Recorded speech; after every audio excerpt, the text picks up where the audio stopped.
Okay, we're live again. Hey everybody, Drew here, thatanxietyguy.com with you again with Billy from Anxiety United in the UK. Good morning, Billy. Good afternoon. Hello there. We're doing the next in our series. We missed last week, so for those of you who asked where we weren't here. Sorry.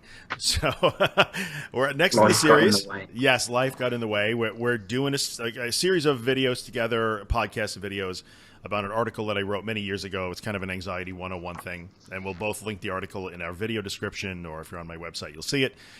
And today we're going to tackle the subject of coping skills and coping techniques and how to use those when you're in the midst of really high anxiety or even panic. So it's, and we say this every week, you know, this is a big one. It's a big topic. They're all big topics. This is it. Yeah. But this is a big one. And this is the one that I think most people start to ask about. Okay, so what can I do?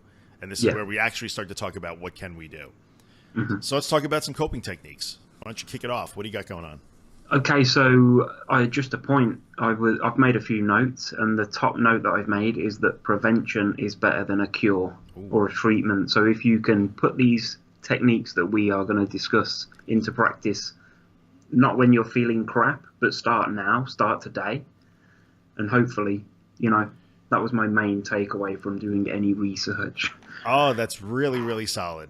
Prevention. Yeah. So the top thing for me was taking useful time out every day, or as often as you possibly can. And that's not taking time out and cracking open a cold one with the boys or sitting playing video games, but taking useful time out, stuff like yoga, meditation, massage, breathing techniques, mindfulness. There's so many different things that we can talk about and go into, but those are the main things that I was thinking, considering coming to taking time out. Yeah, that's a really good point. I really like the idea that prevention is better than a cure. So maybe before we get into actually talking about some coping techniques, maybe we should we should definitely, so as you're listening to us, keep that in mind, that these skills that we're going to talk about, or these things that you can do, are things that you have to practice all the time, not just when you're in a panic attack, because these are skills that you'll learn just like speaking a foreign language or learning to ice skate. You have to practice them.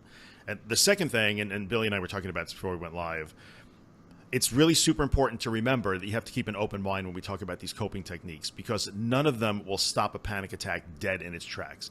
It's not meant to do that. So if you have that adrenaline dump and you are in a panic, as we have all have been, and we know how that feels, you know, mindfulness and breathing and things of that nature are designed to limit the intensity and the duration of your panic. They're not meant to just stop it dead. None of what we're going to talk about today is just going to stop your panic attack dead. There's nothing that does that short of like a Star Trek shot in the neck that puts you out. You know, like, I'm not aware of that. Yeah. So those two things, practice all the time, even when you're feeling good, and just be realistic about what these tools are designed to do. Right. So if you can learn to do some of these things, you can limit the duration of your panic attack, but it's never meant to just stop it dead in its tracks. Super important to keep that in mind. The key thing that I took from the article, I think it's written in the article, is that once the adrenaline's in the system, it is. You're going through it regardless. Right. So whatever you're doing. Exactly right. Once you have that dump, the epinephrine, adrenaline in your bloodstream, it just is. Now it's just chemical. It's going to have to run its course, and you're going to feel the way you're going to feel physically. That's just the way it is. But, you know, it seems to be conventional wisdom is if you don't add more fear and you don't add to the cycle, you know, you're talking about anywhere from some people as little as 5 minutes up to maybe 12 to 15 minutes, you know, and it begins to dissipate. The human body is not designed to just continually be at that high state. So what we're going to talk about today is ways to short circuit that fear cycle and just let the adrenaline dump run its course, and then you'll begin to feel better quickly. So that's what we're going to talk about today. And these things are general life techniques as well. They're not just things for coping during panic, are they? They're things that we should really, time permitting, do as often as possible anyway. That's very true. And when you hear people talk about things like stress management or anger management or just general mental health, well-being, spiritual well-being, these are good things to just know how to do. And I will tell you that learning, and my big one is kind of that quieting the mind thing. I'll talk about that as we go, but that has been a skill that I learned to help me get through panic attacks, but that serves me every single day, every day. And we'll talk about why.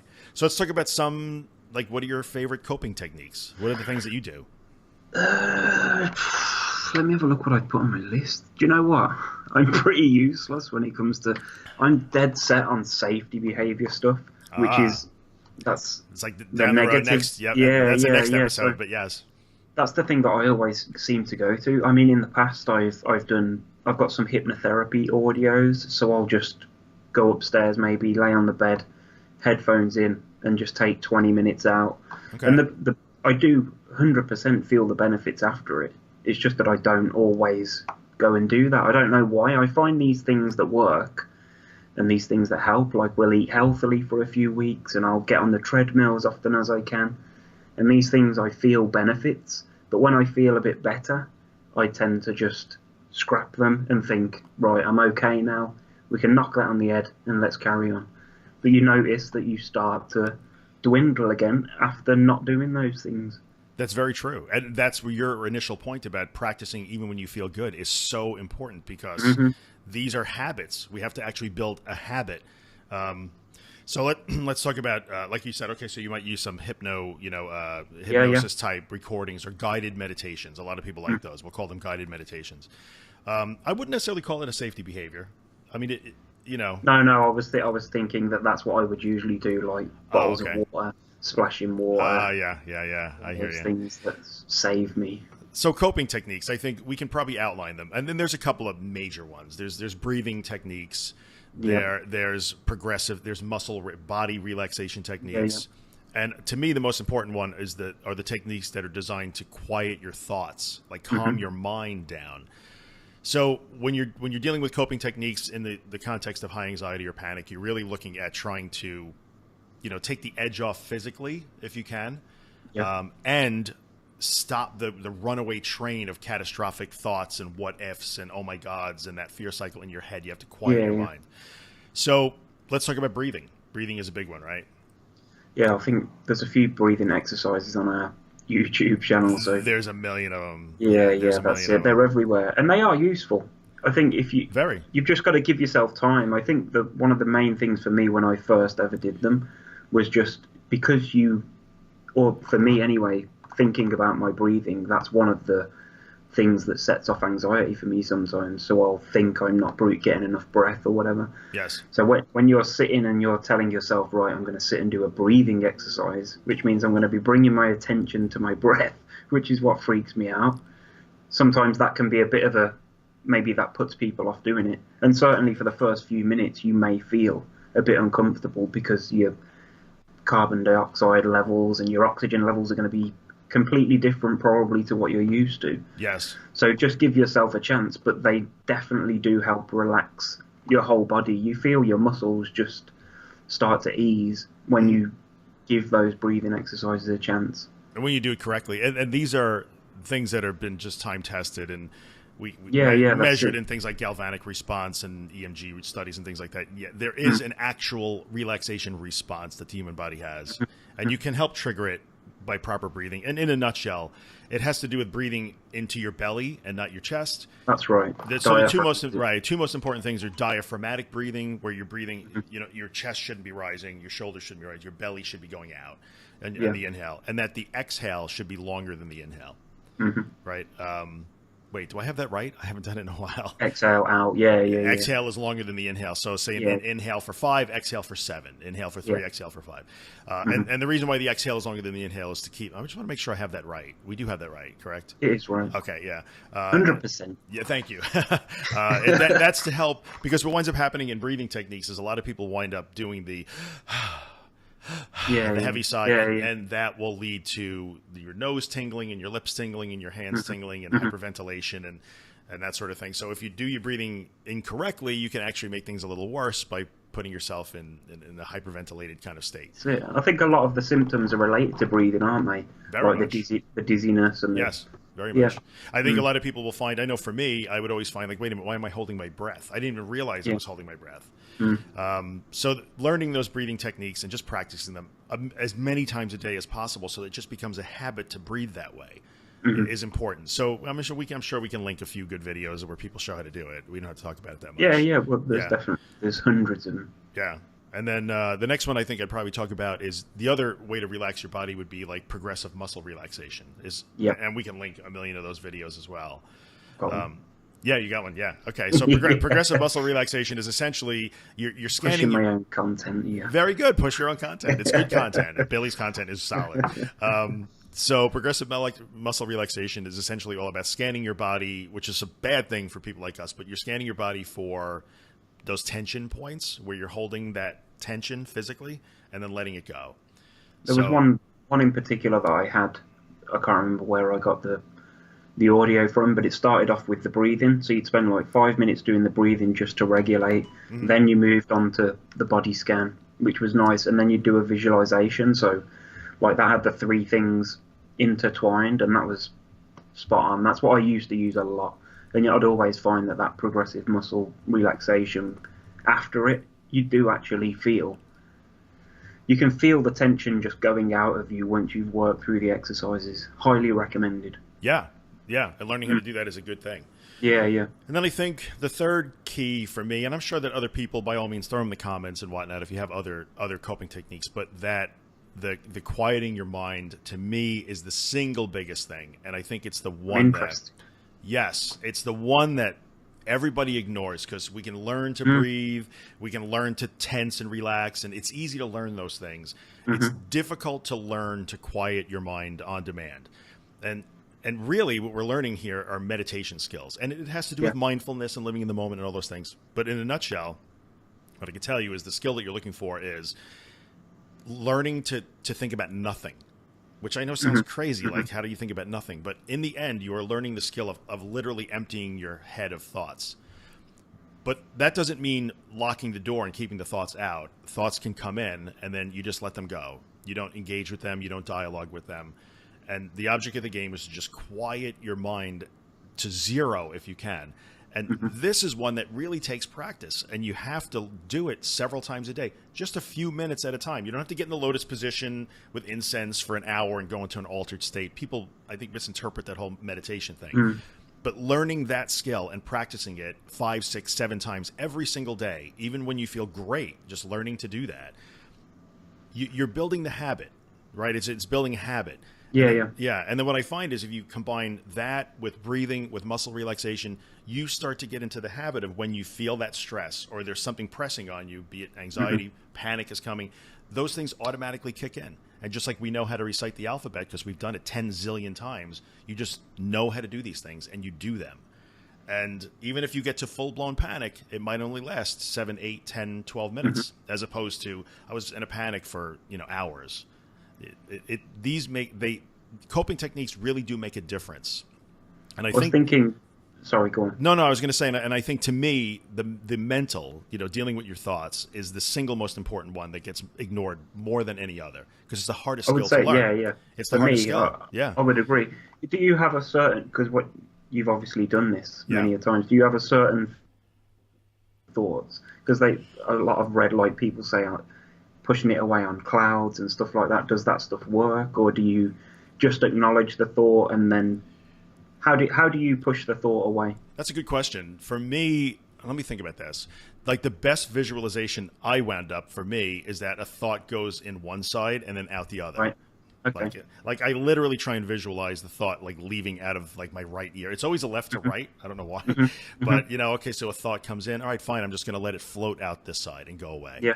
So the key there is to understand that it's okay to have a thought. And that thought could be, oh my God, I'm having a heart attack, like in the middle of a panic attack. Or it could be like, oh, we need whatever, I need milk. So it could be anything. And when you're practicing, when you feel good, that the thoughts may be about work or your kids or what happened in, a football match the previous day, whatever. It could be anything. But you let the thought come in and you let it go. And you get to the point where you're at that base state of no thought. Just no thought. And it's difficult to learn. You really have to practice it a lot. That's it, especially in the heat of the moment, I guess. Yes. Because if you'd never practice it, if you don't do it, any of these things, if you don't do it when you feel good, you can't do it when you feel bad. Yeah, exactly. It's the last thing that comes into your head. That's exactly right. And you may think, I know, and what I find is that people, they don't practice or they don't hone these skills.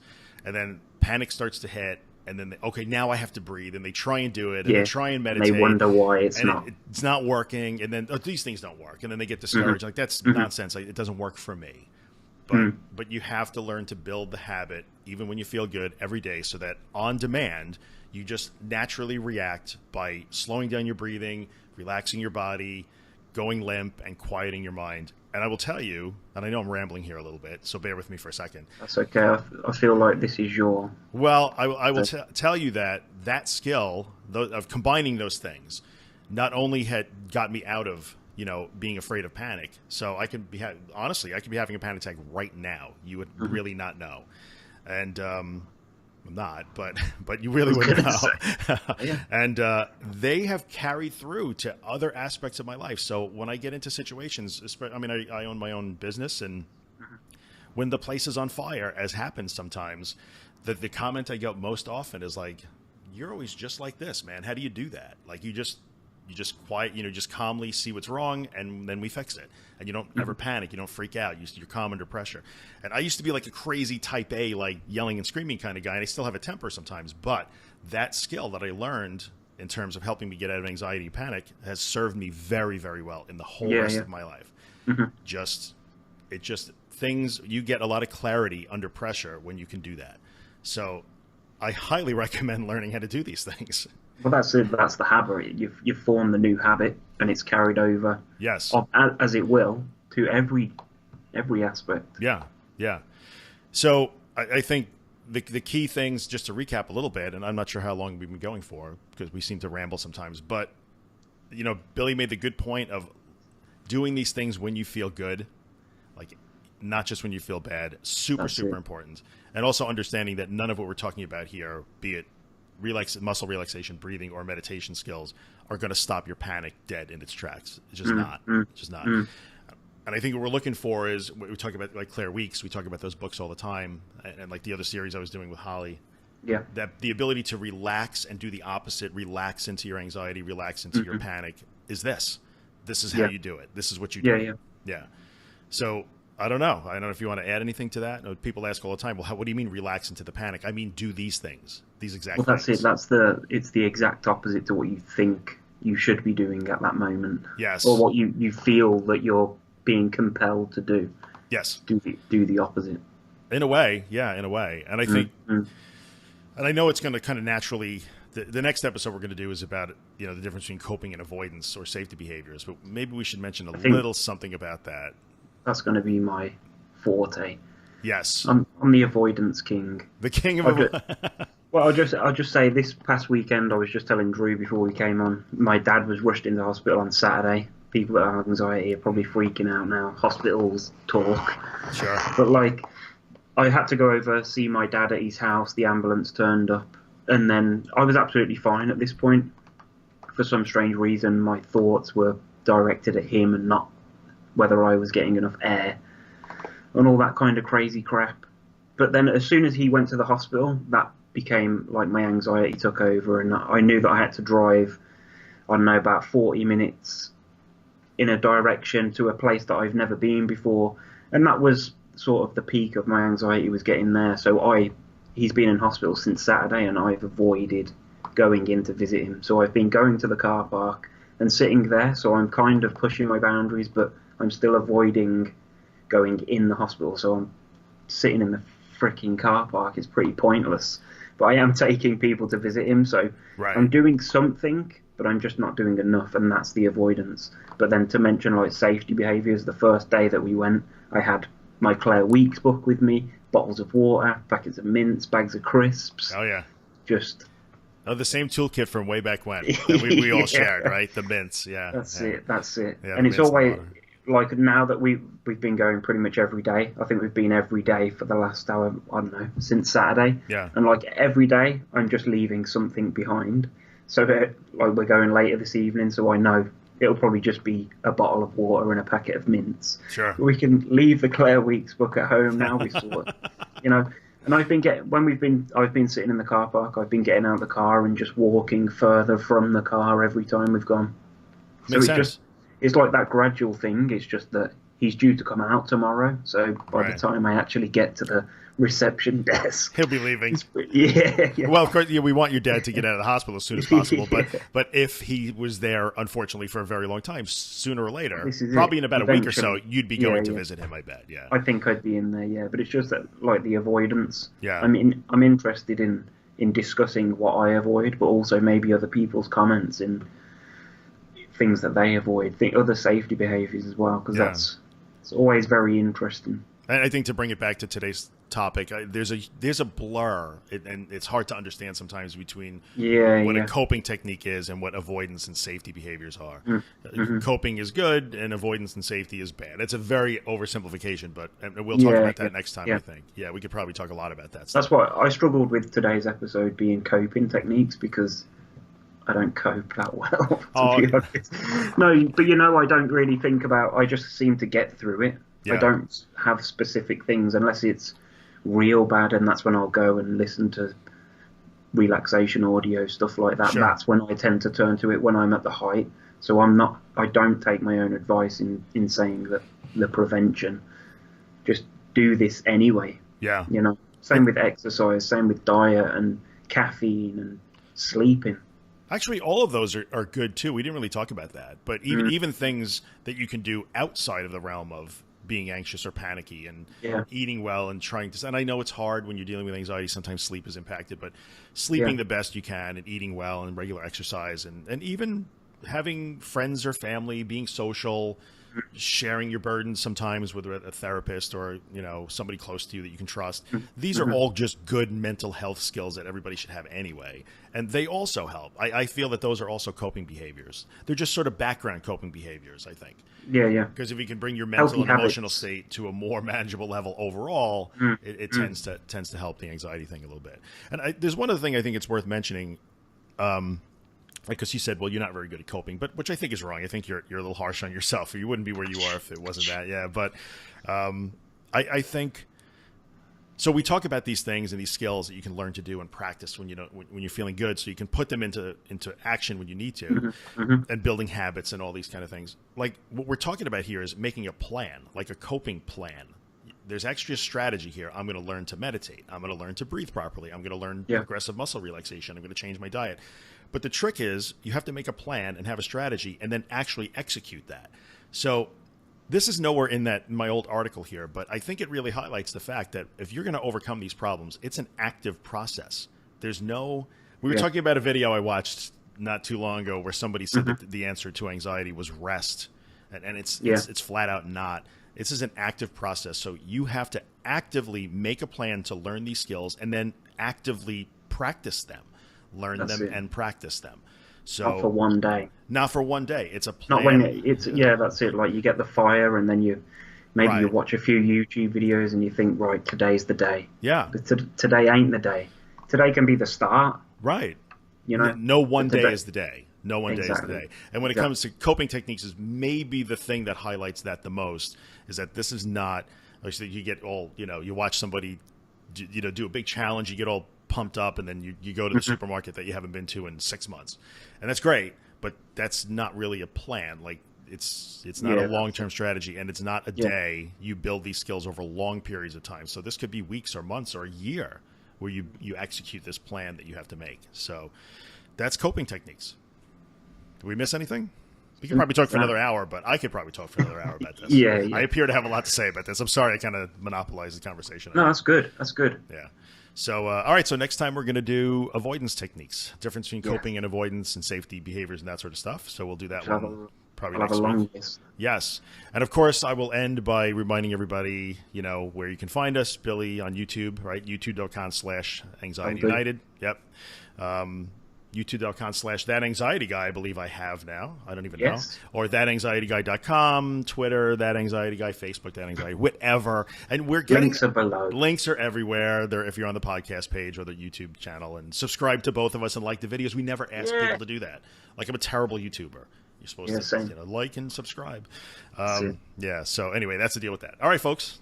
Awesome. Let's hear what you have to say. Comments always welcome. Yeah. We'll see you next time.